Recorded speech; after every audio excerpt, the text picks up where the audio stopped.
What's up, everybody? Welcome back to the Kitchen Table Podcast. Today we are on the road. We are in South Bend, Indiana, and we are in the South Bend Firefighters Local 362 Union Hall. And Dale, it is cold out. It is balls cold. Yeah, it is cold, and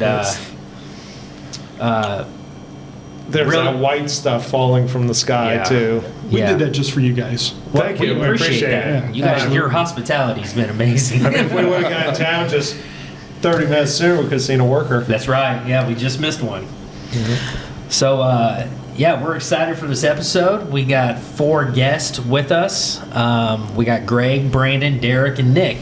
Dale, you wanna take it? Yeah. So I really want to say this is a cool facility. The Grill 362, I think, is the official name of it.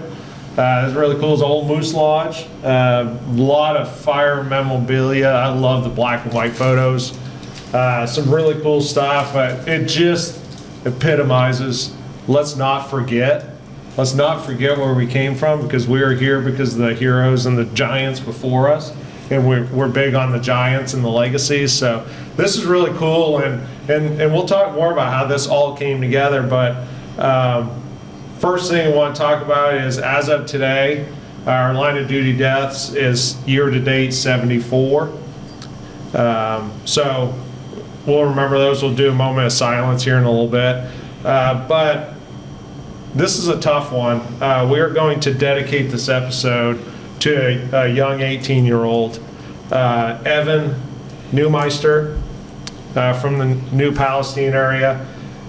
He was killed tragically just before Thanksgiving and a few days after his 18th birthday by an accidental shooting. His dad is a battalion chief at Sugar Creek Township. So Andrew and Kelly, mom and dad, thinking about your family. Evan just was about ready to complete a Fire 1 and 2 class. That was his future, was the fire service. Our trio, our third person, Tony, didn't make the trip with us because he needed to be there for his brother. So thinking about the 74, thinking about all those injured this year that are still recovering, and let's think about Evan, but let's do a moment of silence.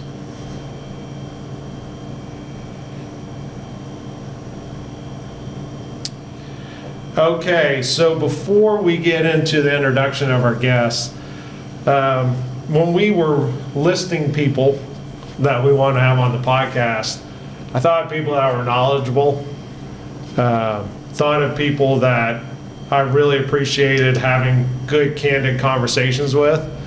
So I couldn't think of anybody. No, I'm just joking. I was waiting for that. I was like, it'd be cool to go on the road sometime, and then I reached out to Brandon. We met through curriculum committees, different classes with IDHS. We had some great offline conversations. I really appreciate how he would piss people off very effectively and efficiently. Still does. And still does. And he also has a Cobra Roadster, so that's pretty cool. And every FDIC, that's one of the people that sometimes we only talk for 10 minutes, sometimes it's an hour, but we have that conversation. So when I reached out to Brandon, I mentioned, hey, we'd love to have you on our podcast. And he was pretty humble about it. He's like, well, you don't really want me. And I said, yeah, you do. This is why and all that. I want people that want to build people up and teach them and instruct them and be a mentor and leave this fire service better than it was before. And he came up with a brilliant idea. He goes, how about we do a roundtable with my training division? And I mentioned it to Ryan and Tony, and we're like, yeah, absolutely. This is awesome. So this is truly our first roundtable, which has led to now we're going to do a backstepper roundtable. Yep. No, perfect. We're going to do, we're doing a legacy, IFD legacy roundtable. We just had a gentleman on that retired that came on and talked about a tragic fire, and him as a captain and as a chief. And so he's going to bring on, we're scheduling to have him invite some of his fellow co-workers that are retired, and they're going to come on and tell a lot of stories. This will be more of a story time, but we don't want to forget the stories either. We want to learn, educate, train. When we come out, knowledge, training, and I can't remember. Passion. Yeah. we're talking about T-shirts and stuff that we're going to do. So this is really cool. This is our first roundtable. This is our first road trip. Most of these we either are doing it over the phone or we're recording in my my man cave, the barrage. So it's my fire theme thing. Not as cool as this place, but Yeah, so this is the best one I've seen. it was outstanding how Brandon was like, hey, here's this. I'm reaching out to my people, a little questionnaire and all that. And the hospitality's been great already. We got breakfast this morning, which I will say that was the most interesting biscuits and gravies I've ever tasted in my life. But it was good. The company was better, and we got to bust balls of a brother in blue, so that was pretty cool to see, too. Every chance we get to take advantage of South Bend PD, we'll absolutely do it. Yeah. So saw kind that firsthand. of go over so the guests that we have in here. My name's Dale Saucier. I'm a captain at White River Township Fire. Also an IDHS State Fire Academy instructor. Been doing this for 30 plus years. Been career almost there. Actually, I completed my 27th year in perf. Getting ready to start 28th. Ryan? Ryan, Greenwood Fire Department. I'm an engineer. Been with that department for almost 20 years. Been full-time for 5. So, yeah. So let's go ahead and go introductions. Just give a little brief thing. We'll start with Greg over here. Greg, been with South Bend for 31 years now, into my 32nd year. Captain, and work the training division full-time. Nice. I'm in my 27th year in the fire service. I'm in the 16th with South Bend, and currently sold my soul, and I push papers for the training division. So, yeah. Derek, hitting my 20 year this year, so 20 years with South Bend. Also did about 8 as a volunteer before that in Connecticut before moving out here. Currently a captain, assigned to Engine 2 on B shift, which covers downtown Engine 2. So B shifters. Gotta love them, right? Yeah. Gotta have them, I guess. Yeah, that's one way to look at Gives it. me a day You off. gotta have B shifts. Gives me a day off. Yeah. Give somebody for A and C shift a bitch about it. That's right. Yeah, so I'm Nick. I've been with South Bend now for 16 years. Currently also on B shift as well with Derek over here, the company officer for Engine 1. Having a lot of fun, what can I say? All right. We were Nice. talking about this earlier, I'm sorry, but since we got two bosses here from the same shift, who's busier, Engine 2 or Engine 1? It depends on if we've been browned out or not. So Engine 2 takes the title. So Derek bosses the numbers don't lie. So browned out. Sounds like when we have 5 on an engine and 3 on an ambulance, we need to send some people to South Bend. Yeah, I'm telling you. So it's the first thing Dell did was start coming and bragging about his staffing. Yeah. And so I've had And this a really- Kelly Day. Yeah, and Yeah, on top of that. Yeah. So, I've had all this time to really appreciate Dell, and in the span of about 6 minutes, I hate you. Sometimes we have that. Same. Here we go. No, that's for Tony. That's for Tony. That's for Tony. But it's not a beer. It is not a beer. It's a little energy drink. It's really, we'll make up for that tonight. Yeah. Shout out Axe Head Threads, Yep. sponsor. Got us some hats and some cool hoodies, quarter zips. They turned out real good. Yep. Appreciate their sponsorship. So we're gonna go ahead. I put some questions together. We'll talk about these, and I hope we just like the question isn't just quick. This isn't an interview. This isn't I appreciate Yes. my No. mission and vision, and we want it to be just discussions. We want people to learn from this. Your experiences, what's worked, what hasn't worked. Just because we do have people in both of our departments, we're both having officer processes. So some guys have listened to some of the previous podcasts to see ideas. So sure. they're probably going to score shit Yeah. on their interviews. But we but- appreciate the listeners. Yeah. That's all we care about. What made you move into the training division? All right, I'll answer that first, but before I do, I want to throw out a disclaimer that the views and opinions expressed by Brandon Rourke do not represent the South Bend Fire Department, Local 362, the State of Indiana Fire Training Academy, or any other entity that I have been a member of or may become a member of. They are solely my opinions and my thoughts. So, He has said that before. with that disclaimer thrown out there, I don't know, Derek, it was, and Greg, it was what, 2012-ish, we found out we were getting a training facility, and I was on the AMBO at the time, and so I looked for any opportunity to do fire training to stay up on my skills. Unfortunately, back then, things were, ran a little bit differently. I was in fours where the dynamic of that firehouse on my shift, if you were on the AMBO, you were stretching, you were making work. It's not really the way we operate today, but as a medic, I got a lot of fire experience, but also the only way I could keep up on my skills was to be actively engaged in training. So Mike Parks gave me a training opportunity over in District 1, and then sometime around 2012, we found out we were getting a training center, and we got put on a committee. Greg was actually the head of the committee, and then Derek and I worked together on the training portion of that committee, and we were able to kind of build our training program with a couple other members, Captain Kohler, God rest his soul, Brent Van Brini, who's not able to be with us today, who's still actively involved. Wasn't Boozy involved? And then Boozy was involved, and he's one of the most tenured safety officers we have. So it was a good group of guys that got together, and we kind of got to build our training program that we were severely lacking at the time. So that's kind of how I got involved in training. Yeah. I think for me it was, even going back a little bit before that, it was seeing a need. I think going back further. So after the fire academy, like I said, 20 years ago, once we got on, there was just not a lot of company level training once you were on shift. For me being a volunteer, I felt lucky that I had a little bit of experience and had some knowledge when I got on, because once I hit the streets, there wasn't much there.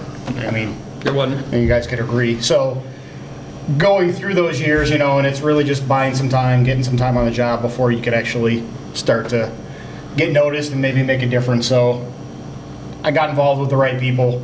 They helped me out, started to get me involved with some of the other fire academies coming up, and then it built out from there. Like I said, we're getting the training center and stuff. So I just felt there was a big need there for company level training that we didn't have before. So I think that was just seeing that need and trying to make everybody better on the department. So. Well, when you say company level, are you referring to training division driven or just companies coming up with what they need to do? There wasn't much of that. It's a little bit of that. It should be up to the companies, to do most of their own training. But some company people level training. need motivation. But some people don't. So writing skills and drills, Direction. the way we Yep. set it up, giving them direction, giving them things to complete, at the company level, but then also coming to the training centers to do multi-company training with other groups. Nice. Yeah, and I think there was, even when I got on, there was still a lot of just trial by fire. Yeah. And so, back OJT. then, like 2007, 2008, when I moved here and got on the job, it was, everybody does this, right? And I don't want to over exaggerate, but there were days there was 3 and 4 fires in a shift, and life was good, and we didn't have any problems, right? Because we were learning on the job. But then Mayor Buttigieg, when he came in the office, and he's the one, he was great to the fire department, but he developed a program called 1,000 Homes in 1,000 Days. Yeah. And they ended up tearing down 1,300 vacant structures in less than 3 years. And so in that span of 3 years, our fire volume went from like 640-ish a year to cut in half. And now, because of some of the efforts of our prevention bureau and some of the successes that they've had, that number continues to drop a little bit. And so to Derek's point, that need was recognized and we had to develop a program. And then, I'm sorry, I didn't mean to cut you guys off, but. No problem. Basically, I got into the training bureau by discipline. But this is fun. You did. He did. Tell that story. All right, so it's a fun one. So at this time frame, I was riding an ambulance, medic, same as Brandon here. And with our old reporting software, we had issues with it. It was internet-based, but it was early on, so we'd constantly get lost. So we picked up a kid who had sickle cell crisis and had a priapism. So he met us out. It was a very basic call, transported him to the hospital, wrote the report. Our next shift day, I get an email from our EMS billing department. Hey, we're gonna need you to write that report. I'm like, I did. And they're like, well, it's not here. I go up and look, it's missing. Okay, I write it again, a little briefer than the first time. That's usually what happens. Yeah. So then another round goes by, hey, you still haven't finished that report. And I was pissed. So I'm like, yes, I did. It's not my second time. So I did a very abbreviated version. Basically, patient had a boner, transported to the hospital. Yes. So, I mean, pretty straightforward. Well, what got me in trouble was they lost the hospital report. So they called us to get a print off of it from the medical record. Patient had a And that's boner. what they hit. Yeah, medical director saw that and it's like, I think we need to have a sit down. Nice. So, nice. Basically, the punishment was I had to create a lecture on priapisms and deliver it to the county for our continuing EMS education. Was that hard to deliver? It was definitely interesting to deliver that one. And up until a couple of years ago, it was the most well-attended continuing education Oh, yeah. and most uncomfortable for everyone in the room because I left nothing to, The imagination. Yeah, nothing to the imagination. Very involved videos describing how you would take care of this in a hospital setting. And honestly, after going through that and having to deliver that a couple times, like, you know what, this really isn't so bad. So then I started getting involved with EMS education and helping out there. I was like, oh, it's actually kind of fun. And then kind of like what Brandon was saying, still being on the ambo at the time, then I kind of dove over into the fire, then just kind of keep my skills up because I didn't really work much overtime, and all I did was the ambo, so I needed to improve those skills, and it helped too because that's when we started our CTE program. So like I said, it just kind of built upon that, kept going, and yeah, now I realize how important it really is. It makes you a better, well, for us, like, officers, but just a better firefighter, period, helping be in that training bureau. Mm-hmm. Because to be able to teach it, you want to make sure you actually know what you're talking about before you start instructing that. So I've noticed that's really helped me out a lot on the EMS side and when I do help out on the fire side as well. Well, that's the first time I heard somebody got into training researching hard penises. Yeah. I mean, Yeah. that's Oh, and I the did that first- on the company computers and internet. I made sure to let the chiefs know that right out of the gate. Human Resources called. They need to hear that joke. So, in all seriousness, though, you hit on a point has helped me because I was a training chief for over 5 years, and that's how I met Brandon. But prepping for that topic, repeating that topic, showing it over and over again, makes you better. And that's why I like my backsteppers to help out when we do recruit schools or help me out with trainings because they get better too because they have to show it over and over. Forcible entry is a perfect example. Mm-hmm. I mean, how many doors do you truly force a year? But if you can do that training and show somebody over and over and over again, that's important. That's a great key point. That it makes you better. Absolutely. Firefighter, medical personnel. Sorry. So. We still have the medics sit at the kitchen table, right? Yes, we So do. They got their own special We do. table. Yeah, over we there. say They got the kids table, but yeah. Well, when it's crappy out, they go get our groceries. I mean, they have 5. They can't send 1 to go get groceries. What are you gonna say? Some cheap. Oh, I was just sitting here thinking we need to pay our medics more for the beating that they take metaphorically and literally. Pay them more. No, I'm anxious to hear Greg's response to how he got involved in training. So kind of weird listening to your two stories more than anything. So I actually did. I took back then the way South Bend ran it. We had the training chief, and then we had 1 shift instructor per shift, and that was it. That was the Very whole training of typical. yours. So you did it from your seat, wherever you were sitting at the time. And so, being the old guy at the table here, I mean, I was on 6 months, had been to a couple dozen fires before I ever went to the academy. And we just did the mandatory stuff Indiana had, 24 hour that you had to do to ride a fire truck. The rest of it was good company officers just telling you why you went to a fire, how you went to a fire, why you did what you did. And so then I was just an inquisitive guy. I've always been the one that wanted to know why I had to do something. Not that I was questioning your authority. I just wanted to know. Give me why we do it this way. Why do when I see this, I do that?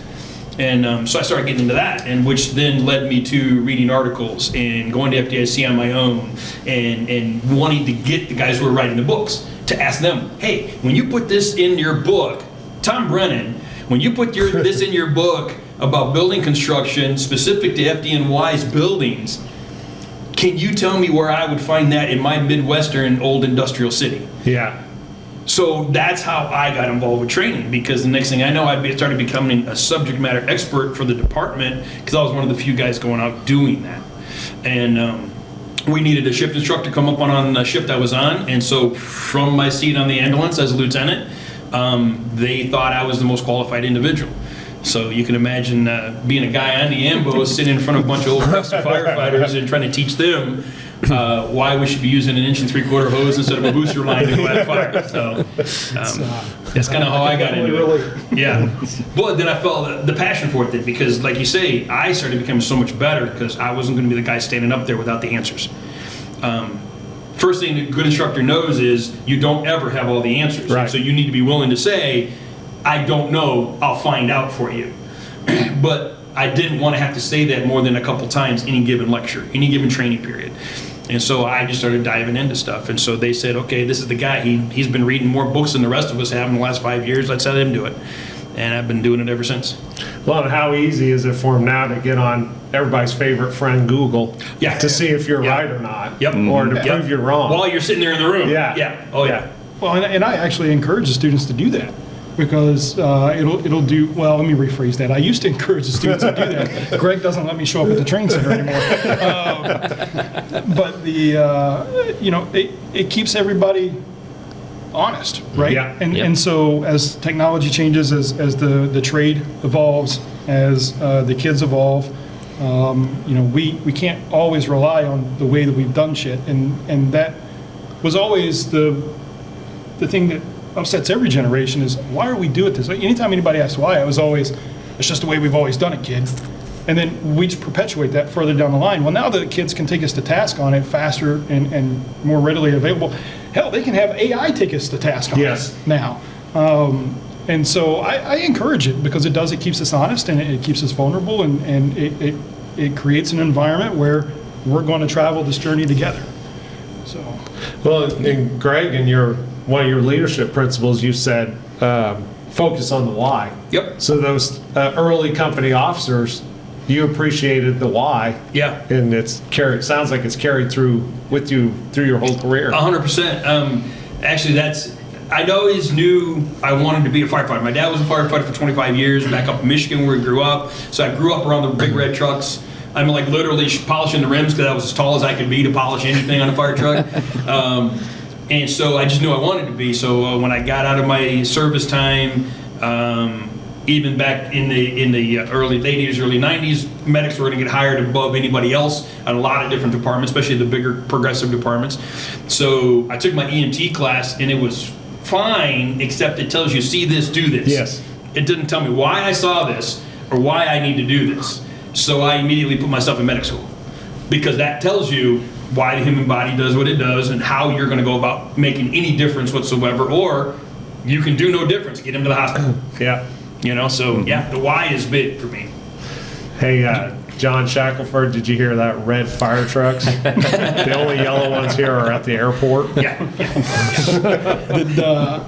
I'm going to tell a story on Greg, and interrupt me because you're going to have your perspective. And it actually involves Derek and Grant. So I had a vacancy. I have a 40-hour training officer assigned to me. It's a captain's pay. It's normally a captain that fills that role. And I had that spot come available. And I consulted at the time my two closest were Brent and Derek, and so I consulted them about, hey, do you want to move up? What do you think about going to 40 hours? And really, they told me to pound sand.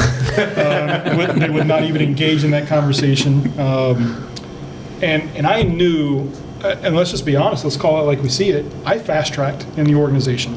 So at year 12, I made AC, and I bypassed battalion chief. So regardless of what that looks like, whether it's the best person, not the best person, whatever, there's hurdles that are going to come with that kind of progression. And so after Derek denied me, after Brent denied me, I had to find somebody that was going to bring me credibility, really. And so I went after Greg, and he also told me to pound sand, because he had spent, at the time, 27 years building a company. He had people that he did not have to worry about, that knew their job in and out. And it was a comfortable situation that you were in. Mm-hmm. And so he told me no, and I advertised it out to the organization, and I had some people put in, and I had good candidates put in for it, but I also had a fire academy coming up. So I called him back up, and I was like, hey, how about 14 weeks? Can I TDY you to the academy for 14 weeks to run the fire side of my academy? So he told me to pound sand. And, I'm starting to notice a trend here. Yeah, I don't have a lot of friends. That's what it comes down to. So I kept on him for a little bit. And he finally he talked it over with his company. Smart thing to do as a company boss. And then he finally yielded and gave me 14 weeks. And that's when I got him on hook, and I just started, kept reeling him in from that point. Any different perspectives on that story? A little bit. Go ahead. A little bit. No, I did take over the academy for that year. We call it a drill master position. It's just, we wanted that consistency. No matter who the instructors are, there's one constant linchpin for all the recruits to lean back on. That uncle, that big brother, that whatever, that person who reminds them of their daily chores every day, knows how to navigate the unknown. All of a sudden a guy gets in a car accident on his way to the academy. How do you deal with that, right? And that was the day we're having, Fire 1 testing or something of that nature.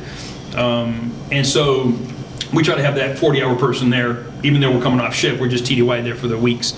And having been involved with the fire training program, the fire academy, since '99, obviously I've had a lot of opinions on how things should be getting done, with a lot of restrictions from those above me not allowing me to make any of it happen.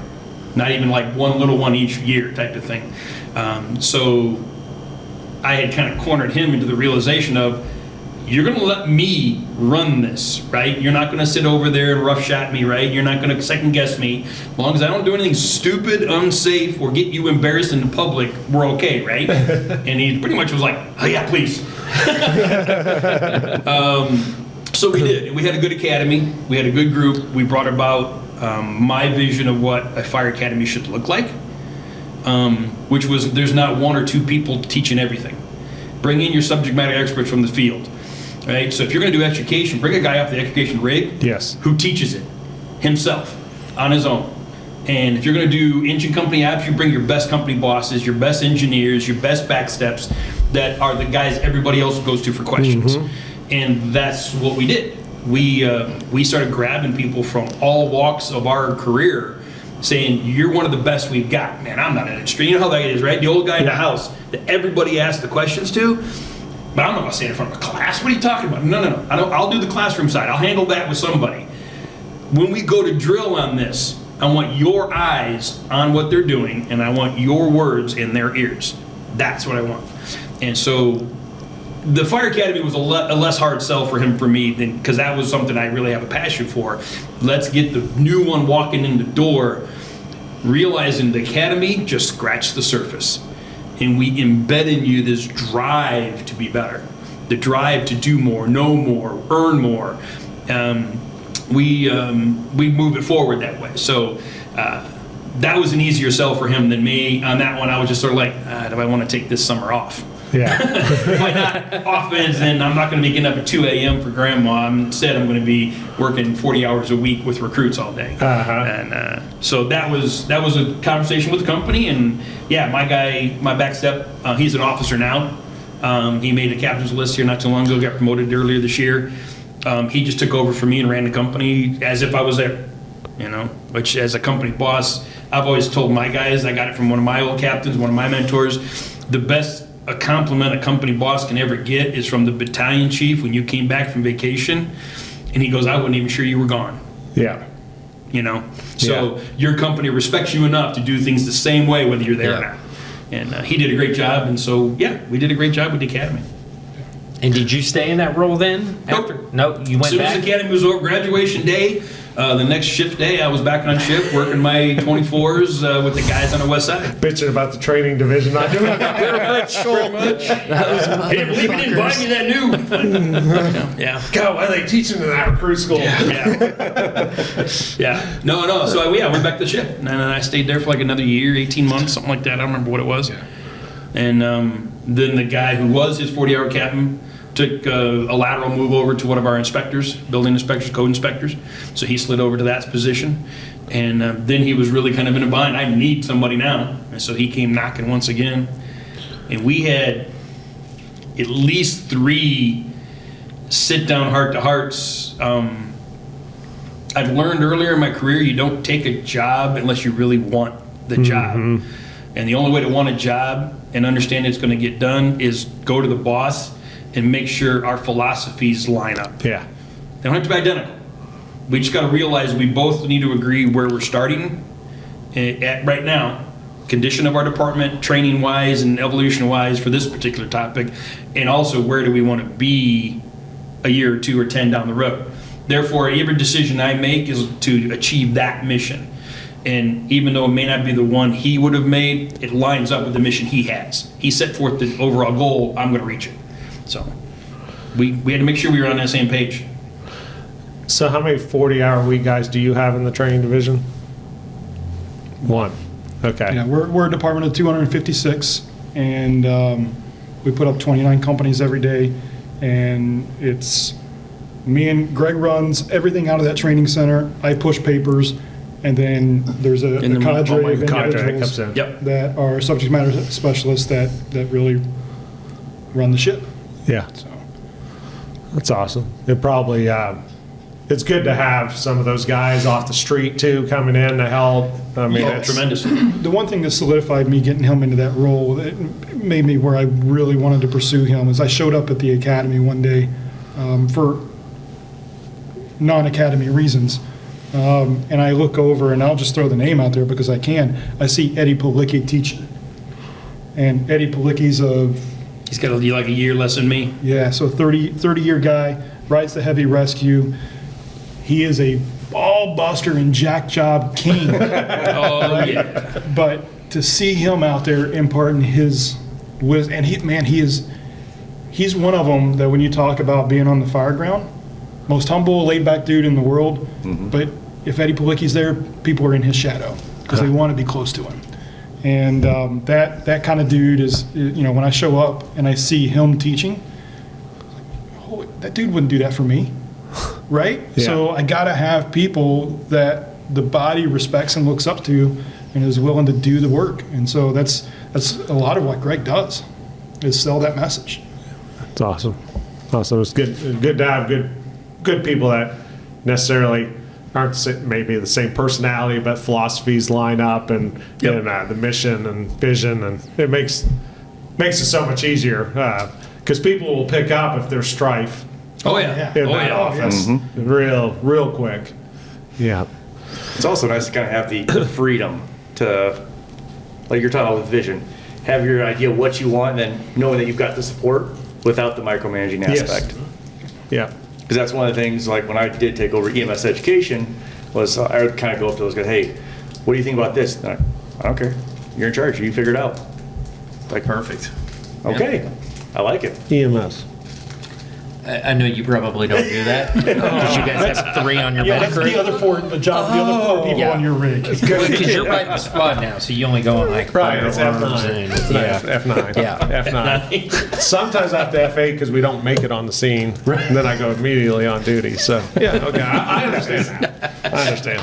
Oh, those are those bags on my side of the That's rig Oh, what that now. stuff is for, Okay. Dale. Jesus. Interesting. Every year my cert comes back. Every 2 years. They want to look into that. I know a guy. So, when I was in the training division, it afforded me the opportunity to network. I got to do a lot of networking, got to sit on some curriculum committees, help develop some programs and stuff like that, and meet people that I'm still friends with to this day. So yeah, there's some great things. There's some negatives about the 40-hour week. Oh, yeah. I mean, you're missing the firehouse table. You don't get kept. Or you don't, you're missing the firehouse table. But you guys work at that 24 on, 24 off. We talked about Yep. a little earlier. 23-4, yeah. Yeah, so that's different than what we do. We're, Yep. we're 24/48s. But it being that 40 gives you some of that flexibility to partake in other things to help build up, not necessarily your resume, but your knowledge. Because I built up a lot of knowledge base getting out and hanging with different guys, being on curriculum committees. Actually, instead of sitting around the firehouse table bitching about the state, actually understanding why things are slow. And then we still bitch about it, but it's so that, with that being said, I'm going, what do you miss the most about the firehouse? Unless somebody has anything else to add at the introduction, because we just got past why you want to move to the training division. Well, But two of the guys here get to have their cake and eat it too. So They're training and on the firehouse. I would be interested in see what they love most about the firehouse. that was going to Okay, be the cool. next part. What do you miss the most, man? The kitchen table. Yeah. Yeah. The most work and the most stories and the most pride comes from the kitchen table.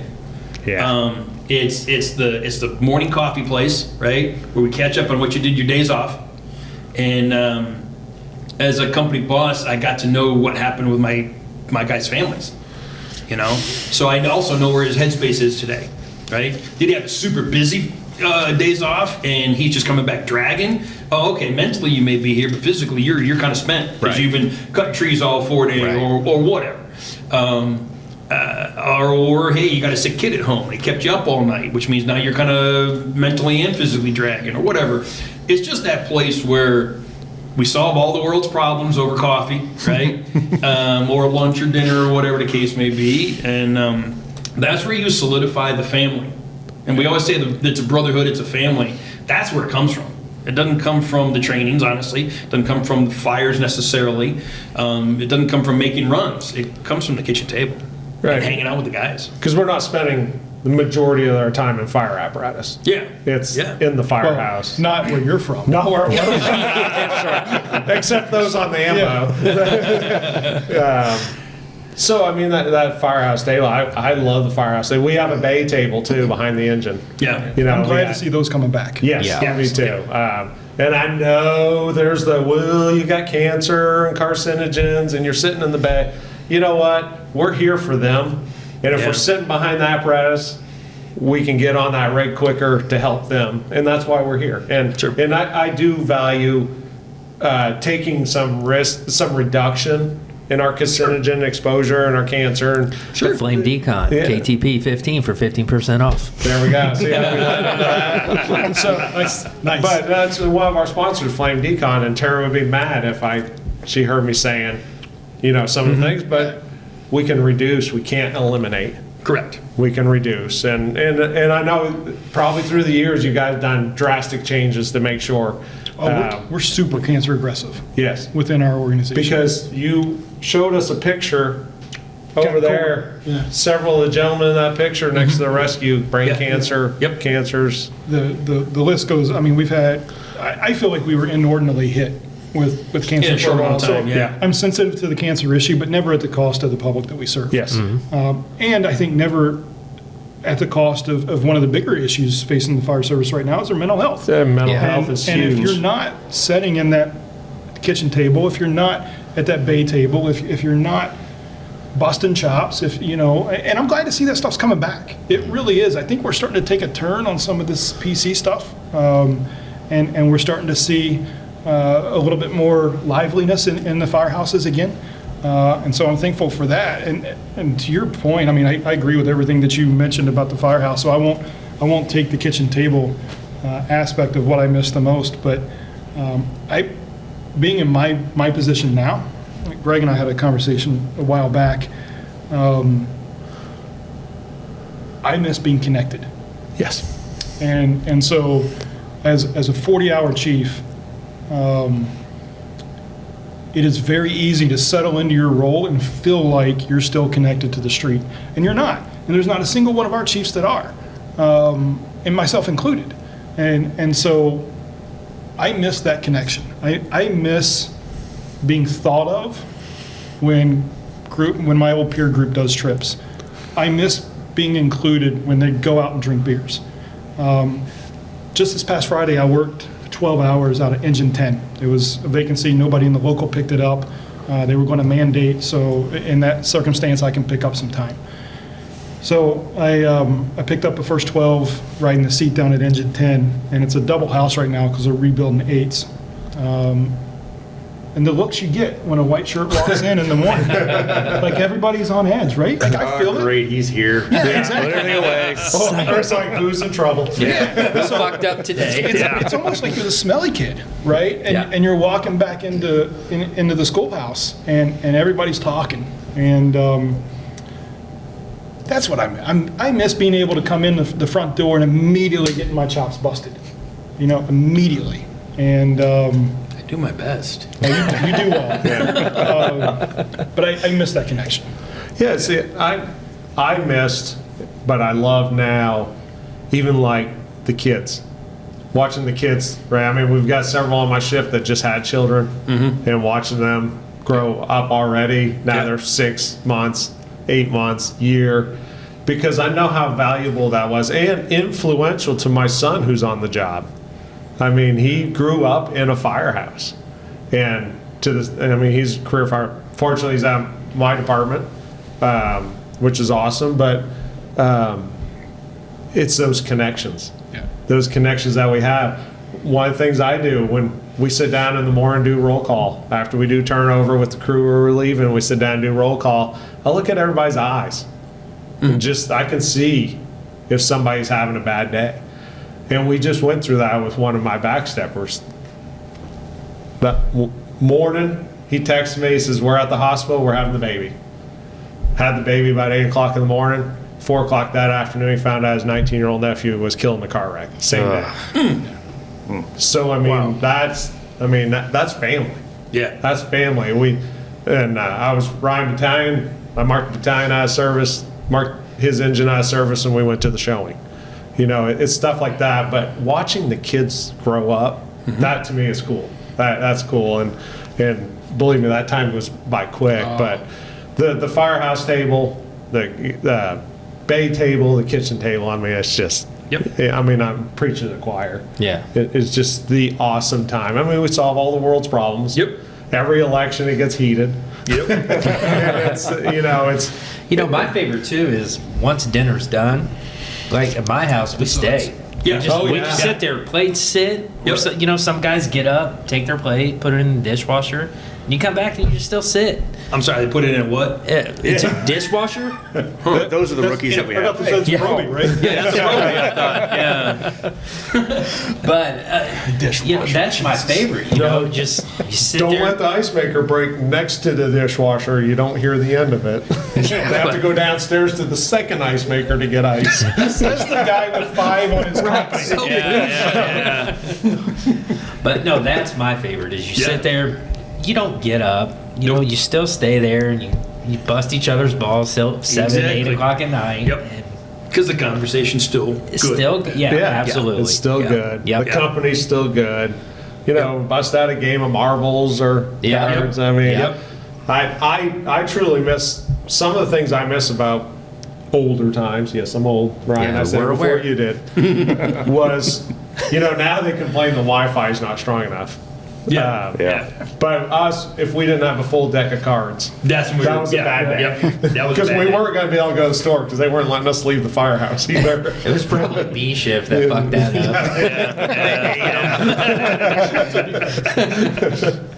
up. Yeah, no kidding. Anything else before we? Not for what I miss. That's just it, being connected. Yeah. that's a good one. I'm a Yeah. part of. When you go to 40 hour, you leave the firehouse, you stop becoming us and you become them. Yes. We're on Yeah. the them side of the border now. Even though I'm a captain, I'm still in the union. Excuse me, I'm still in the union. But he's right. We're not the guys who get the quick phone call. Hey, after shift, we're all going to go over so and so's house and help him with such and such. Yeah. You know. After a long night, like especially on the ambos, we used to do this all the time, and even the the engine companies would come out from the shifts before, and even the docs and the nurses would roll out from the hospitals, kegs and eggs, Oh, after yeah. a long shift. Your 5 p.m. is my 7 a.m.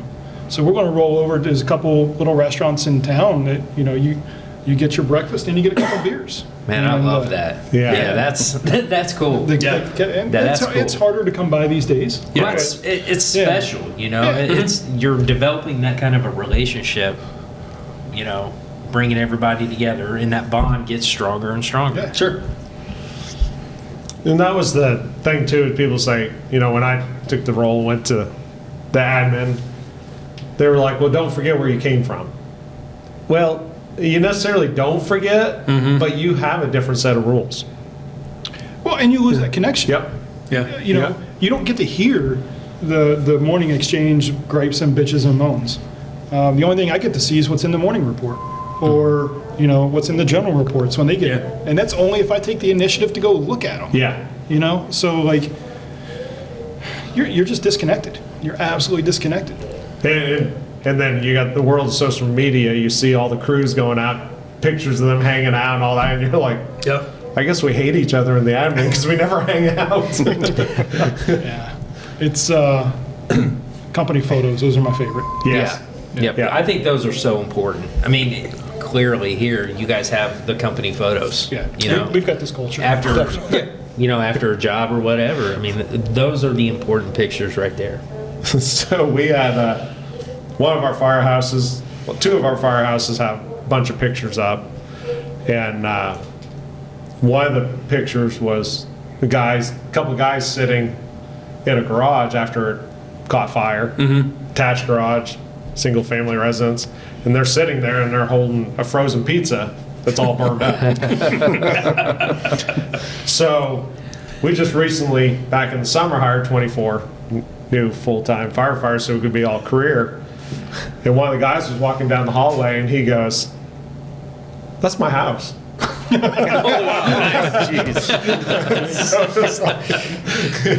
Oopsie. So that was a hell of a pizza. So let's kind of flip this around a little bit. The 2 that are still on the street, what do you currently still love about the firehouse or the table or? I mean, I'll go ahead and jump in. I mean, everything Greg and Brandon said, I mean, are reasons why I think we like still being in the firehouse. But I'll just kind of flip that to, why maybe I told Brandon to go pound sand about the position in the training division, but it's still being on the street and still being connected, Relevant, like yeah. you said. So you have the firsthand knowledge of what's going on and what the needs of the department are. So when you're on scenes and you're on fire scenes or medical runs, you're seeing what people are lacking, and you can bring that to the training division. That's So a good point. by having this staggered training division where there's the chief and there's the training center captain, but then there's the cadre that are still in the street, we're bringing those ideas to them of what the needs are. And it can be simple stuff, but it's from how to use the MDT and why people don't know how to use the MDT, and to writing reports to everything on scene, stretching lines. So it's good to stay connected. I'll always give Nick a hard time about, they are busier, I will say it. The numbers might Thank say God this is that, recorded. the numbers might say that we were shit, I busy forgot the to last hit couple of record. years, but they were browned out, and, well, see, now you're getting some help from Engine 8, so. Yeah, that's true. So Brandon's really good at pounding sand. Yeah. So Yes. we Yes. were actually having a conversation about the captain of your agency. He could fill any admin role Yeah. today, but chooses now to just stay in the companies because he goes, "I'm not ready." And he literally could fill any role. So And I think they will all know I like being busy. So doing stuff and being active and being on a busy company, And being downtown too, it's just different. So you get to see all the other aspects of the job. So dealing with high rise, dealing with alarm systems, standpipes, sprinklers, unique buildings, Homeless population. I like the challenge, so. I mean, being busier, you're see right. more, You guys just- have everything here. I mean, it's just more repetition, and repetition just makes you better, so.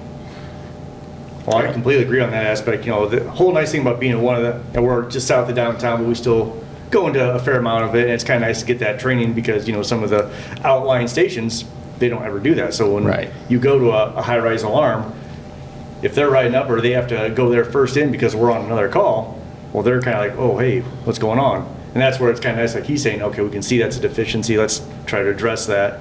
But then I also think, just piggybacking off of that, is because I think we are on the front lines, people are more able to come up to us like, hey, dude, I'm not understanding this. I saw, this email come up, what's this mean? Whereas they might not necessarily want to approach, like Chief or Sure. Greg, like, hey, dude, these guys are intimidating, look at them. Yeah. But, I think sometimes you see that when you're around these people every day, they get to know you more and you're more of an approachable person. You're going to give them some crap for like, you didn't get that, but okay, let's go talk about it and figure it Yeah. out. Yeah, absolutely. This is awesome. I mean, when these two did walk in, I had piss rolling down my leg. Is that why breakfast smelled weird? When Nick walked in, I had a fry for him. That'll work. I'm happy. That's B shift. That's how tight we are, no matter where we are. So that's a poor choice of words.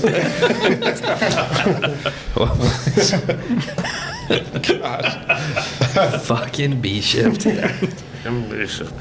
What? So we've got guys that are not from South Bend, transplants. I'm a fellow East Coaster also from Maine.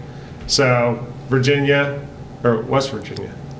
Virginia. Virginia. Southwestern portion of the Commonwealth of Virginia. Okay. And then you came from Connecticut? Connecticut, yep. Connecticut. And then you I are... could say I came out from east, but you guys are a lot farther east. I came out from one county over. Now, what by buggy? By buggy. Yeah, that's this county, right? And you said Dad was in Michigan. Michigan. Yeah, So originally from Michigan, yep. when did you move down? 91. I won't ask you how old you are. 56, it's okay. I was 6. Yeah. I could drink. Yeah. So, how did that influence you to be here? I mean, what made you come out here? Was there things you wish you could bring from the East Coast? Because, like, for me, it's the tradition. I think traditions are even bigger out east. You've got the parades, you've got the fireman field days, and all that stuff. I miss that stuff. But is there anything that you would love to bring from out there here, or maybe they influence? You came from Maine, right? Yes. Yeah, okay. Seafood. I miss the seafood. Our seafood shit, that's for sure. Yeah, Gordon Graham. I don't know if you know who Gordon Graham is, but he's amazing Oh, to yeah. listen to. He's funny. He always talks about when you're in the Midwest, don't ever get fish on Mondays. Yeah. Nothing's fresh on Mondays. No. It's the risk-benefit analysis. Yeah. Yeah. While you're thinking, I'll jump in. I mean, yeah. I think it is those traditions. I think coming here, it was definitely different. I mean, for me, it was just testing anywhere. I was in Connecticut. I had a family relative that was on the job out there. I mean, he essentially said, I'm not helping you, though. You're going to do it on your own. You'll appreciate it more. Yeah. So I tested wherever and whenever, from Maine to Mass, Connecticut, down the East Coast. So I just came out here as being a Notre Dame football fan. So it was just on a whim. But there were a lot of those traditions, being at the volunteer fire station, getting the trucks ready for parade season, painting, polishing, doing all that stuff, hanging out. It was all of that. And then, not to say that there's not that camaraderie, it was just a different feel in the Midwest, Yeah. Personalities are different. So, it's unique to the area, but firefighting was just different. But it works. I mean, I'm not going to say I would necessarily change anything about coming here. I've learned a lot as well coming out here. So it's what I wanted, being Yeah. a city department, be busy, go to fires, and have fun. So Sweet. Sweet. I ended up in South Bend because my brother was on the job in a city similar to the size of South Bend, and I actually interviewed with that city, and the first thing they did was they took my packet at the Chiefs interview, opened it up, and was like, "Oh, Sean O'Rourke, are you related to Sean O'Rourke out of 6 Engine?" And my reply was, "Yeah, that's my brother." So they closed my packet, slid it back across to me, and literally asked me, "You got any questions for us?" That was my interview, and I realized then that I was always going to be my brother's shadow. Nothing I would do, I would ever get outside. I was always Rourke's little brother. And then I ended up meeting somebody who gave me an opportunity to go do outdoor venture trips with kids in the interior of Alaska for a summer. So I did that, fell in love with it, and one of the kids that was on one of our backpacking trips, his dad was an airport crash firefighter at Fairbanks International. And he looked at me and he goes, "Hey, I understand you were a volunteer firefighter back home." And I'm like, "Yes, sir." And he said, "The university has its own fire department, and they have 2 stations, and it's the only university-based fire department that has a taxable entity. So they run a career department, but you get to go to college full-time while working full-time." And I was like, "Wow, I like Alaska. I love the fire department." So I went and applied, and I got lucky. I'm the type of dude who will step into a 10-pound bucket of shit and come out smelling like a rose, right? So I immediately got picked up, and so I decided I was going to stay in Alaska, and I didn't have a place to live. So I enrolled in the university, got hired with the University Fire. I lived in a dorm room. And then a couple of years later, or a handful of years later, I met a girl. So I dated her long distance. She was going to school at Valparaiso. And then my captain told me to pound sand. And he's a pretty well-known dude. His name's Ben Flegel. He's the president of International Fools. He was a father figure when I needed it most.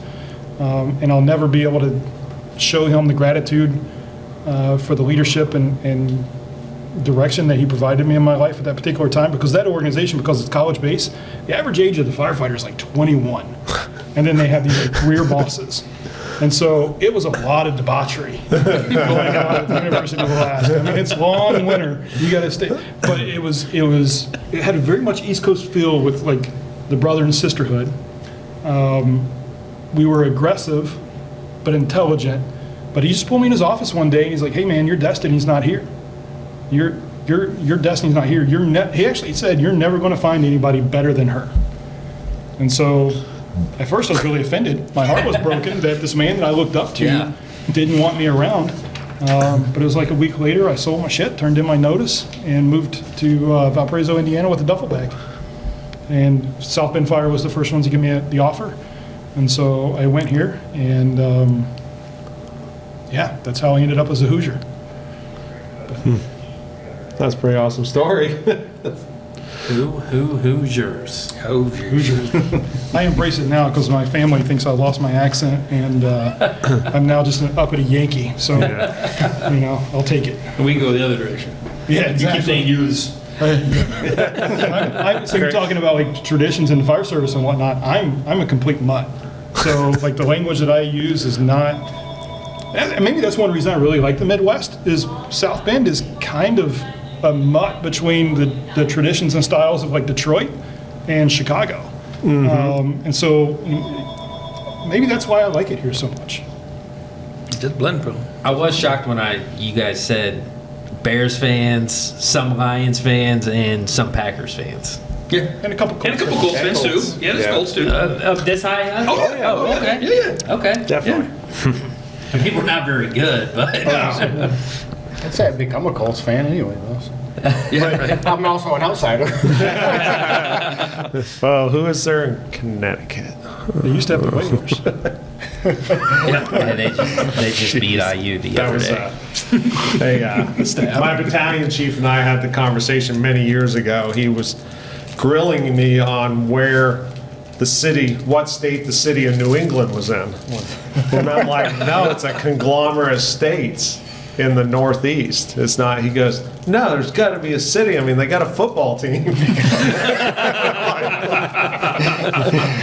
No, it's a conglomerate. He had to call his wife, and she goes, "Man, you're an idiot." So, yeah, he couldn't believe that there wasn't. That's a cheat city- for you. Yes, There you go. wasn't a city in New England. So, Nice. this was something I, struggled with because, I'm a fan, and we need to know the basics. And sometimes we make this job way too friggin' hard. But how do you keep training relevant and realistic? Because the next one is how do you complete 1403 burns Sure. and keep them realistic? I mean, we know the limitations because of bad choices in the past of places. And we have these that will hold up. Just, you said bad places. Your training, I was thinking about Oh, it. you're thinking about the training house that we Yeah. prepped? It's all That right. we prepped for 2 weeks and I burned down in 20 minutes? Yeah. Okay, that was a good time. Nice. Thanks for bringing it up. It's well prepped. I need a Great hug. memory. I need a hug. At least it was realistic, probably. It was very We realistic. can have that offline conversation. That was a bad day. It was pretty bad when the maintenance director of the church who let us donated the house to us came up. He goes, "Do you go have a drink?" It's all mine. Yeah, that was a bad day. But Sorry, what I are some brought that up. challenges? Yeah, with keeping them realistic and relevant and interesting. I mean, we tend to get bored. That's the biggest challenge. It has to be, the biggest thing is, to me, is twofold. One, it doesn't take all day. I don't need to come do a 4-hour drill Drop the to do a mics. basic drill, right? And my guys in the house know that. If I'm coming to ask them to do a multi-company drill where I'm going to stretch 2 lines, make a hydrant, throw a ladder, do a bed under surge, find my mannequin, and we're done, then when we're done, pack all your stuff up and go home. I don't need to sit here and for the next 3 hours and do it again, and do it again, and do it again. The training here today is to reinforce the things we're already doing well, and maybe find a couple of tweaks on how I can help you stretch that line better, throw that ladder better, make that hydrant better, so it's quicker, it's more efficient. So that's one. It can't take all day. It's just got to be a short, quick, boom, in, out, go home. I fell into that trap sometimes. We It's all like, do. if We I'm all going do. to have them come out, I'm going to make it worth their time. Yeah, We're yeah. going to be here for a little bit, and then end up it was like, just tell us what we need to do. We'll get it done. And Yeah. we want to be gone. It's not about making it worth their time. It's about valuing their time. Yes, that's Yeah. a great way to say it. Yeah. And so it kind of flips that thought process on its head. But also, I think, you're talking about relevancy, is I think one of the best things we did, and we haven't really leveraged it to our advantage the best way yet, is we put dash cams in our battalion rigs, our safety officers rig. So on any given fire, as long as a battalion remembers to turn it on, and most of them are pretty good about it, we get multiple angles for the fire. And we've got helmet cams floating around too. And so we leverage that to our advantage of assessing the companies when we're not there. One of the good things about our position is during the day when a fire comes in, it's in our job description that we get to respond and, look for training opportunities. But so we haven't leveraged those to the best of our abilities yet, or to our advantage. Fully. But you talk about relevancy in training, it's what's relevant to engine 2 may not be relevant to engine 1. And certainly is not going to be relevant to the truck or the heavy. And also not to the medics. But to recognize where those individual companies are, and it's bringing everybody up a little bit as opposed to maintaining such a low standard that you're not doing anything better for the organization. I'm not saying we do that. That's just a thought process that's currently going through my head as we approach 2024 training season. Yeah. Is how do we bring everybody up? Well, and our basic approach in the training division overall is that Brandon and I don't tell these guys what we need to train on. Instead, we're asking them what needs to be trained on. Right? That's the point of having these guys as a cadre still in the firehouse, still going making calls every day, so that they can say, hey, can you find the dash cam from that Elmer Street fire? Can you find the audio, pull down the dispatch tapes and find the audio on this fire? because they were on the scene, which means if you're the one working, right? If you're the working guy, you're the working boss, a lot of stuff happens you're not 100% fully aware of, because I'm focusing on me and my guys at our part of the building, right? Not the entire building, but I'm hearing radio traffic, I'm hearing things, but I'm not really concentrating because that's somebody else's issue, right? That's engine 1's issue, I'm engine 6, I'm working on my engine, right? But in the end, I know something happened, right? And so I'm asking, so what we're doing is we're trying to make sure we continue talking to these guys. And even if it's not them bringing it to us, maybe it's somebody from another shift, another company boss, a good senior man somewhere. I love the good senior man who has no rank, but he's the guy everybody listens to, right? Yeah. And if he speaks to me, if he takes his time to either swing by the training center, because I'm not on your way to anything, right? If you came to me, it's because you were coming to see me, right? Or we happen to have a training, EMS, fire, doesn't matter, and I try to find myself available to those guys during break, right? I'm either in my office with the door open, or I'm in the hallway with them. And then that's when those senior guys, those respected individuals will come up and say, "Hey man, did you hear about that fire the other day?" Yeah. Yeah, a little. You always say yes, because you probably did hear something about it, right? But a little bit, which means fill my gaps, fill me with information, man. And then they start telling me about guys throwing ladders, having issues throwing ladders. Or this time of year, we're coming up to icing problems, hydrants that were iced up and can't use them. We got to find the next closest hydrant. How do we go about? Hey, we need to revisit that training we did 10 years ago on how to thaw a hydrant. You know, because it's been a while and we got a bunch of new engineers out there that have never actually done it. Maybe they've heard about it, maybe seen a video, never physically put their hands on it. So these become little training minutes that we can put together, not to steal the title, that I can push out to my company bosses. And so those guys, hey guys, an idea for company training, and we're going forward with it this year. It's just going to be a regular training bulletin coming from the training division. And it's going to be things like that. It's just going to be, hey, and so if that company boss or if that engineer has never actually physically done it, now contact me or one of my cadre, because you got them on shift, and say, hey, can I get with you?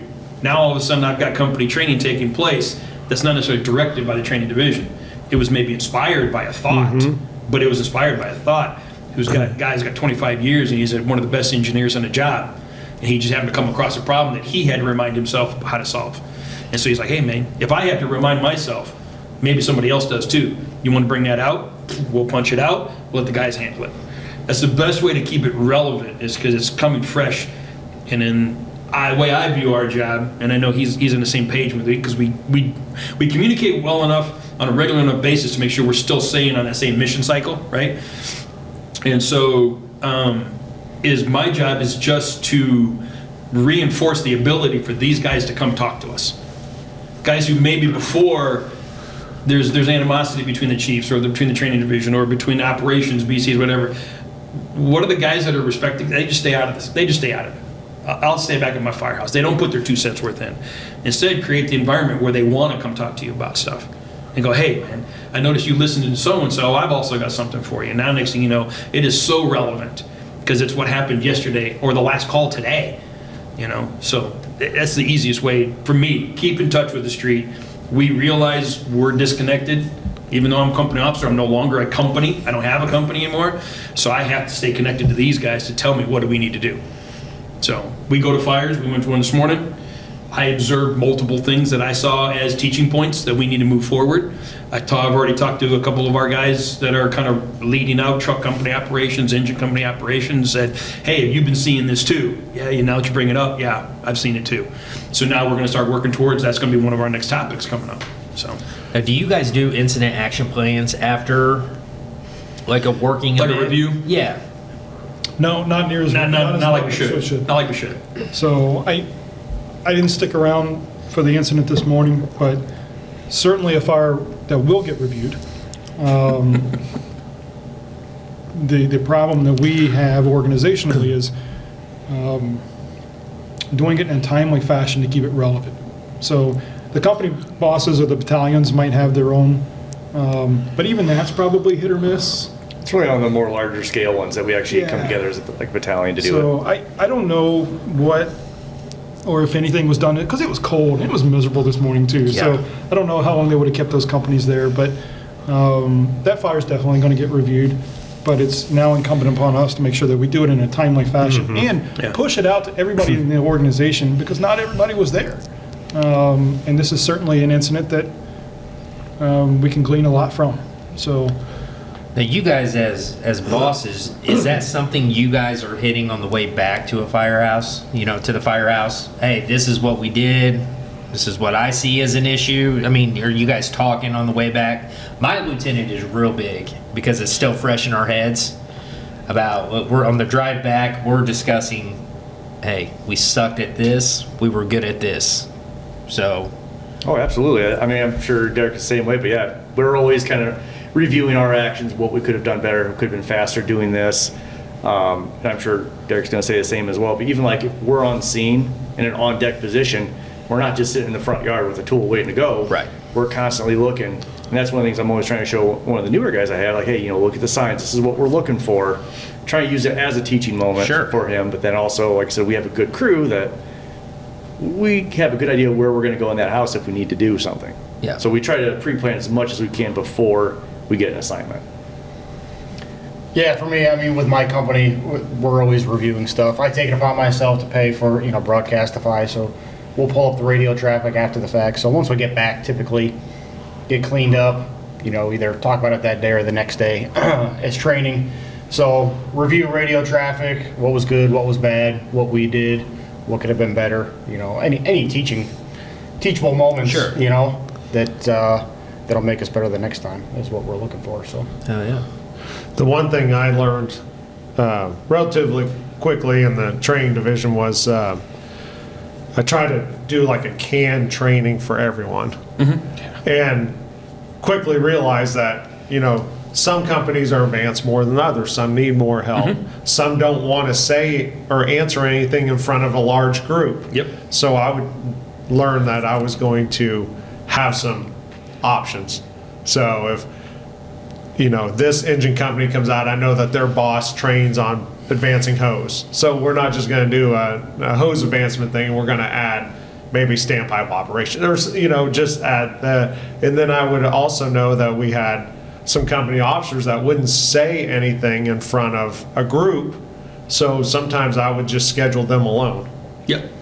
Come in, and then they could freely ask questions, or schedule them with a crew that they knew that they wouldn't be ridiculed, and have the firefighters on the fourth row back on I can't believe they asked that question. Everybody knows that answer. Sure. So I learned quickly that I had to, it takes more time because I had nobody. It was just me. Yeah. But it was I had to take that time to make that, and sometimes it's just on the fly. So there was no plan. It was just like, hey, you want to hang out a little later? Crew, we're done with rotations. You want to go through this again? And show you some things. So. One thing, even just making training relevant and realistic, it might not even just be the drill, because we're all going to do the hose line advancement. We're going to throw ladders. We're going to do search. It's all simple stuff, right? But there is all levels. I think the biggest thing for us is that making it, some people think they're being tested when they come to the training center, and that's not what it's about. Yeah. I think that's making sure they know, like, we're not here to trip you up. What we want to do is we want to give you the information, give you relevant information, show you how to do it, and then have you do it, right? I mean, that's how we reinforce good skills. So that's what it's more about, is just making sure everybody's on the same page. It's amazing how guys, just like you just said, man, they're trying to trip us up on something. Oh my You know, gosh. I mean, Yeah. our training division now, I mean, they've made it, just every single time, hey, you do your thing, we're gonna take notes. What you're doing is not wrong, but we're gonna give you guys some helpful advice if we need it, And guys have taken to that so much better. Yeah. I think one of the other things you do too is, by the time you hit year 5 or 6, you've settled into a routine. As you come into the fire service between like years 1 and 5, a lot of times our emerging workforce, sounding all uppity with that, Guess who does hiring? they come in on fire. Like they want to learn the job. They want to do the job. And so I think our job is just to pour fuel on that. And it used to be, maybe it was a prior administration, maybe it was just culture or whatever, but anytime anybody asked for anything, they were like, can you send me to this school? Can we think about bringing in this instructor? Oh, we can't afford it. We don't have the money. We don't have the money.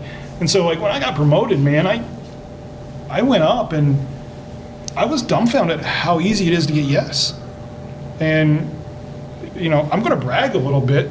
I overspent on my budget every single year that I've been a training chief, so much so that during this budget cycle, they actually funded me to reflect my actual spending. Yeah. And so now my task is to overspend that so that I can continue. So moving in 2024, but the benefit of that is sending people to, you talk about relevancy and realistic training. You can't get any I know better where he's going. training than the IFSI or FDTN. And so we've developed relationships with Illinois Fire Service Institute and down at FDTN, so much so that we now have employees at FDTN and employees of Illinois Fire Service Institute. And these are young members in our organization. And so they're standing in the shadows of greats, you know, Bobby Yeah. Hoff and Pressler. And so when they speak, when they come back to the organization, if you know where they've been and what they've done, you listen. Now, they're young, so there's a lot of people in the organization who maybe aren't inclined to listen to them, but they're fueling the fire of the people around them, especially in that same peer group. And you know, for us, we had to do it on our own. We didn't get the support of the organization to do it. And now I'm actually having to tell some of these guys, like, listen, man, I send you every time. And I love that you're on fire, but I need you to take somebody else with you. Right. You know, or I need you to allow me to send somebody else. And so that's a cool place to be when these young people come to you and they're like, hey, this conference is coming up. This conference is coming up. I mean, I had to deny you recently because I already overspent my budget for the French Lick thing. And Yeah, that's right. Son of a bitch. but you know, I will spend the money until the finance chief, the services chief tells me, hey, you're done. You know, And then we'll squeak a little more. and then, you know, they'll up our budget. But, you know, that's beneficial too in helping and keeping that training relative and realistic. And I'll throw props to, he's not here, but Nick Chietta, and he's a young guy on the department. And I know that, you know, he could be considered Rourke's boy, or, you know, he came in, he had 8 months on the job. We tasked him with, you know, being a drill master at the academy. But this guy's motivated. And he actually pissed me off to no end, because I made the joke earlier, you but know how it there's feels. truth to it. Right. Greg doesn't like me on the training grounds during recruit schools.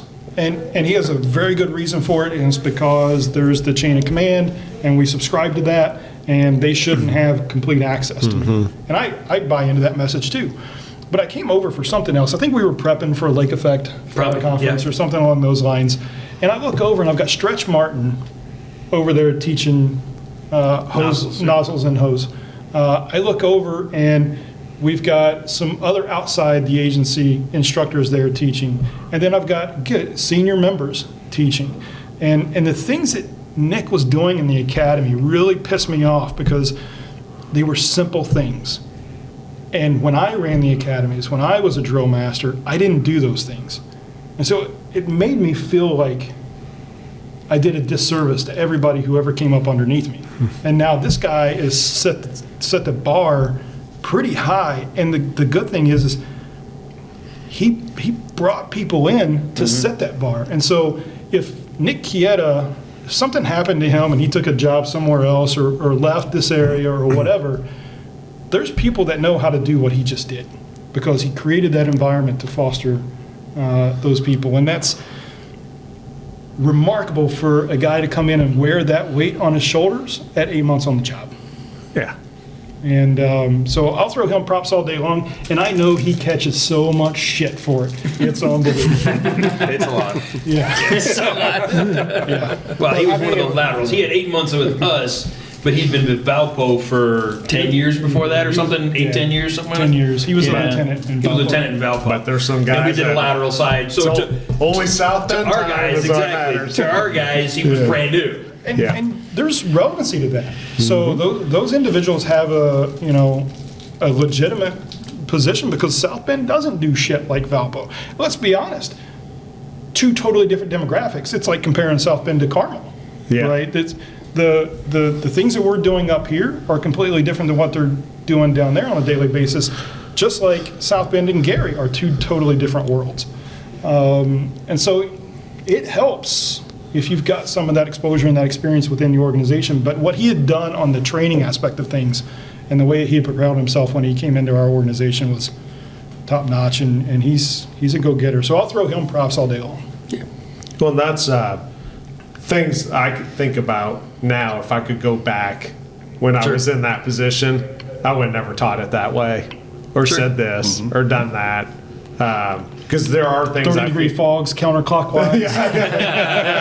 yeah, Navy nozzles, and, you know, just some things that is like, man, I can't believe I taught that, or Sure. maybe I lost connection, or you know, I read it. I mean, We evolve. yeah, and that's and I still think that, you know, recruit academies are good. We actually, the last one that we did was at Johnson County one, so it's Greenwood, Bargersville, and White River did. Okay. So we Yeah. put all these instructors on it, came out on their days off, and then we had all of them working together. And the cool thing about that was my son is buddies with a guy at Greenwood Fire because of that recruit school, where they wouldn't probably never met Sure. their whole career if it wasn't any other way. And so that's a change that we have down there, which is a positive change. But you know, even though we had the three departments still do things differently. Yep. I mean, us in Greenwood don't do a lot of drafting, but Bargersville still has a tanker and does mobile water supply. So there's some We of don't those even things. own hard suction. Yeah. We have a You are couple disconnected. pieces. Engine 11 has one that And just fives. puts them on fives. Yeah, but Barely. 95% of the people wouldn't know what to do with it. Correct. I could circle back to, you know, the hours, keeping them there and stuff. Some of that I was influenced by ISO. Oh, sure. Because we had just had an ISO audit, so it you was had like, so oh, many you need hours of more training hours, logged, more yeah. hours, more Yep. hours.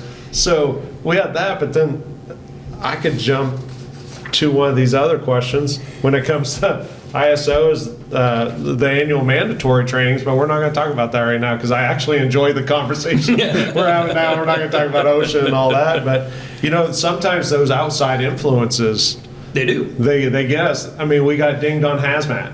Didn't teach enough hazmat. Well, Sure. Greenwood's our hazmat response team. I mean, so, I mean, there's only so much oil dry I can teach people how to spread Yeah. and how to use a broom. Yep.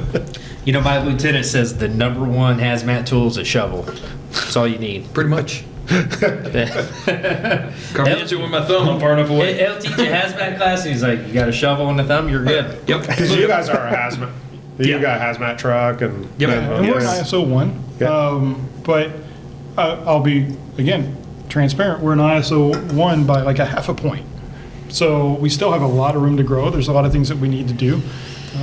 And, you know, to your point about the mandated trainings and stuff, yeah, our hands are tied. We have to do that stuff. And that's the stuff that, you know, on a shitty, rainy, snowy day, that the company bosses should be able to be like, all right, you got your sexual harassment training and go ahead and do your, you know, your 472. Is that all online? Is all your Yep. mandatories online? Yep. What program do you use for the people out there? If So we use Vector Solutions largely Okay. because it's we have a countywide enterprise site, Okay. and we're starting to leverage more of that to our advantage. You know, you're talking about having relationships with the agencies around you.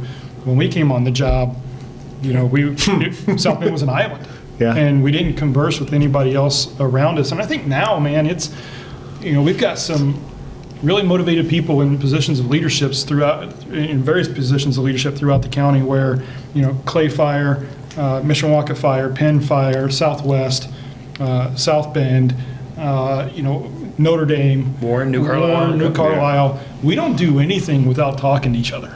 That's awesome. Elkhart, not Yeah. even in our county. Niles, Michigan. You know, we don't do anything without having a good countywide conversation about it. We have a countywide operations manual. So a lot of those hurdles are being jumped. And honestly, I think some of that is, and I'm going to throw Stretch under the bus. You know, Stretch and I run that Fire Nuggets, the Lake Effect Yeah. Fire Nuggets. And we do a conference, and we do 2 events every year. And that's been awesome because at our training center, Greg runs logistics, and we'll show up, and in the weeks before the conference, you've got retired battalion chiefs from Clay. You've got chiefs from each one of the organizations over there pounding nails. They're doing it for free. Yeah. You know, they're building props. They're doing the stuff. You got members, you know, company bosses who are bringing their members and bringing their kids over to help us prep for that. And it is an amazing thing to watch when a community, you know, a firefighting community can come together. I'll jump back to the relevancy real quick. And one of the areas that we suck at doing relevant and realistic training is EMS. And I know that's an area that nobody wants to talk about because it's boring and it's dumb and it's what we do 90% of the time. But, you know, I was on an EMS run the other day, and because I'm disconnected, I go to start an IV on a head injury patient that needed it. I got the IV, I got everything, and because it's a new set of needles, as I went to go withdraw it, I pulled the catheter out. And I knew about the new set of needles, but my inability or unwillingness to go out there and set with a couple of the medics and or make a few more runs than what I need to resulted in that patient's IV access being delayed. And so that's an area where I think we suffer, and that's, you know, fire service wide. We treat EMS training like it's redheaded bastard stepchild. And talking about the realistic is how many times do we do EMS training? We all go in a training room. We have a couple bags there, some training props, and they say do these skills. But we never do the scene size up from the rig to the house. And we miss that. That's where we get in trouble in the fire service, is going on the medical calls and people pulling a gun on us. Yeah. You know, Yeah. we're not surveying that house as we're walking up. I mean, we had a run one day, and our medic was really good, but he's very compassionate. So he's like holding their hand and like, hey, you know, all this. And I'm looking around, and I look at it and says, we need to unask this house right now. Because there was a hostile event starting to come happen like here. So me and one of my backsteppers, we both immediately faced the potential danger. And then I was like, hey, we need to unask this house now. Yeah. And then I explained to him later, he goes, I knew nothing going on. Didn't even notice it was going on, Didn't even yeah. notice it was going Sure. on because he was right there. So, you know, we don't always practice that skill, sizing up a house Sure. on an EMS call. We don't, and we and Nick and I obviously have many conversations about the realistic for especially the EMS side, right? Because what we've done for years is basically you go to an EMS in service, it's like you're going back to EMT class Yeah. or advanced Yeah. EMT Yeah. class or medic class. We're just doing a PowerPoint over that same lecture. We're talking about how you treat a patient who has these problems. We're putting a few mannequins or something in front of you to start an IV or an intubate or whatever, and then everybody go home. And nobody's laying on a table when we get on an EMS call. Exactly. So it's not the realistic approach of how we actually do EMS. And that's kind of the downside of EMS training in general, because it's nationwide, the curriculums and stuff like this. They assume the EMS crew is the only crew on the scene. Well, no, our fire crew's probably been there for 2-3 minutes prior to them. Yeah. Well, okay, fire guys, you should be have already had this accomplished. A lot of our guys who ride the ambulance are on fire trucks today. Yeah. You know, maybe tomorrow they're on an ambulance, but today they're on a fire truck. So do all that same care. You don't get the day off just because you're on a fire truck. Do the same care when the ambulance crew shows up. Your scene assessment is going to talk to that company boss or that senior guy who's going to give you the full report. Now you don't have to start as if you're the only person who ever walked into the building. These 3, 4, 5 people, Yeah. damn you, That's just on the have ambulance. been here. And we've sized up the house. We've assessed the patient. We've talked to the family members to get other relevant information. We've already moved furniture to get the cot in and out or carry this patient out. We've already prepped the house. We just need the transport rig now. Yeah. Right? Well, then quit coming in and acting like you're the first person to have touched the patient. Yeah. And so that's where Nick, our charge to Nick was, let's start there, buddy. Let's start with the EMS crews That's awesome. actually doing their job, not just we're coming for EMS training again. Yeah. You know? Well, we had, you know, in recent history, we added field amputations to our protocols. And, you know, the EMS chief, he did the best he could. He got pork loin, put some PVC pipe in it, and that's the training we did. Well, one of our new guys spent years in Afghanistan on a flight helicopter, did flight medic stuff in Indiana, was at Anderson Fire for a lot of years. He came over to White River, and his wife works for the Indiana Donor Network. So he set up, she brought 2 cadavers in, Oh, nice. which that's the first time in history that I've been in the fire service that I heard somebody say, hey, can somebody open the overhead door so we can get the bodies in? So we ended up, we did field amputations on cadavers. Well, now you got a face. Yep. Yeah. Now you have, even though these people have passed, Sure. you got a face, you open up the skin, now you got ligaments, you got muscle, you actually have the bone you're cutting through. So it was a completely different, not sensation, but, just All of it, tactile. the experience, yeah, Everything about it was so different. And it was realistic and it was relevant.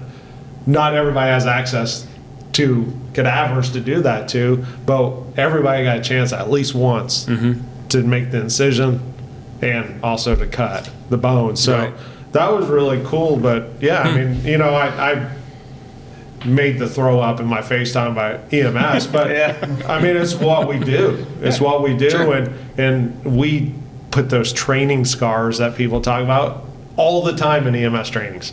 Oh, absolutely. All the time. There's no difference. Like when I got on, I got on strictly fire. I had my EMT, but I had no plans to go to medic school. I went to medic school just for, basically they were getting ready to lay a bunch of us off, so I was trying to do it to gain some other job prospects.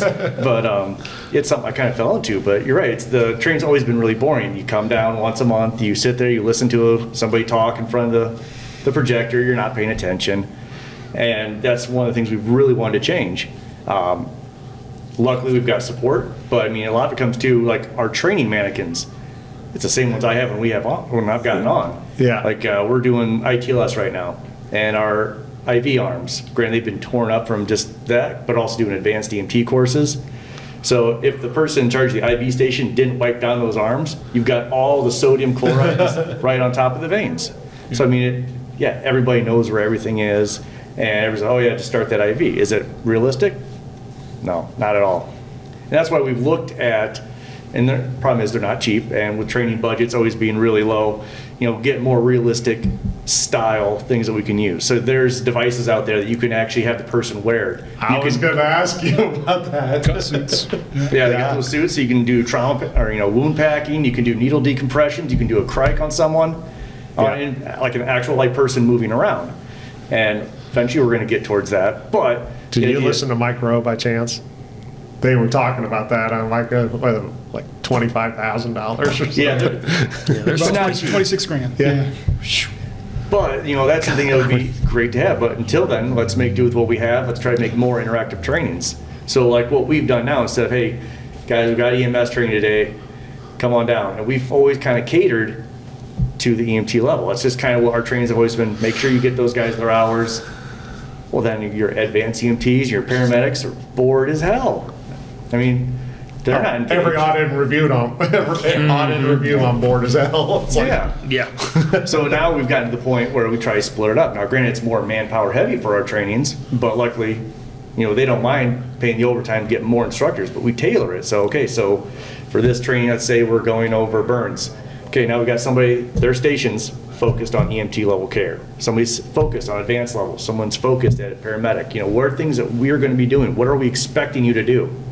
If we got somebody we just pulled out of a fire, as a paramedic, am I expecting you just to bandage wounds? No, we got plenty of other providers on scene that can be doing that. I need you to be worried about that airway. Yeah. Right. Know the signs, know the symptoms. Do we have to cripe this person? But let's do everything we can. Let's focus what you need to know. And make sure, like I said, and we're saying, we got advanced EMTs that are on the AMBO that ride the engines, and they'll go into just a regular, run-of-the-mill call, not get a set of vitals, they don't take any equipment in. Come on, guys, unless you're running with that AMBO right out of your own house, you've got time to do a lot of stuff. Absolutely. And that's even like with what we do. We have an ambulance out of our station. We still on Engine 1 always bring all of our equipment. Why? Because same thing, discipline. Yep. Going back to me is I got caught my pants down one time at one of our high rises. I didn't bring our equipment up to the 12th floor of this apartment, and what was supposed to be just this She was complaining, wanting to go to the hospital, ended up being a cardiac arrest. And Yep. oh crap. Yep. And now it's one elevator, 12 floors, and the bright time of the day at 10 p.m. Oh man, we got lazy on our engine when we had an ambulance at our firehouse, and they moved the ambulance from my firehouse to one of the new ones. Yeah. And it was like the very first EMS call, we left everything in the rig. It's like, oh crap. Yeah, go back and get, because we were just so used to, and we'll just use their stuff. Exactly. But, you know, it's just like, you're not going to use somebody else's air pack. You checked Yeah. out that air pack in the morning. We checked out our EMS gear. I'm going to rely on this stuff. Right. Yeah. I love these conversations. Dale, since we're going pretty long, what do you say we make this a part 2? Okay, so we end this one. So and go on. we're going to go ahead and end this one. We're going to give a shout out to our sponsors, Flame Decon, Decon Soap. Go over there, use the coupon code KTP15 for 15% off. We have Charge the Line Design, coupon code KTP15. Christmas is right around the corner. You know, it's a good place to go and get your crew some gifts. Axe Head Threads, again, we can't thank them enough. Yes, yeah, 1-800 Board Up, been a great sponsor, providing a lot of stuff for us, the ability for us to do what we're doing. Check them out. Hopefully you never have to use their service, but if you have to use their service, they're top-notch organization to use. And how about our new sponsor? Well, yeah, we have a new sponsor. It'll be after the holidays because he's extremely busy right now. Ridgeway Leather. We're bringing them on board and really excited to have him with us now. So we're going to wrap up part 1 of this conversation, and we'll go right into recording part 2. But Yeah. we're going to end this right now, and we'll see you on the next one. Thanks for joining us on this episode of the Kitchen Table Podcast. We hope you've enjoyed our discussion on firefighting, the importance of training, and the incredible bond of brotherhood that unites firefighters. If you'd like to stay connected with us and access more insightful conversations, be sure to subscribe to our podcast on your favorite platform, whether that's Apple Podcasts, Spotify, or wherever you get your podcasts. Don't forget to spread the word, and remember, stay safe out there because together we're stronger. Until next time, take care, stay tuned for more inspiring stories from the front lines of firefighting.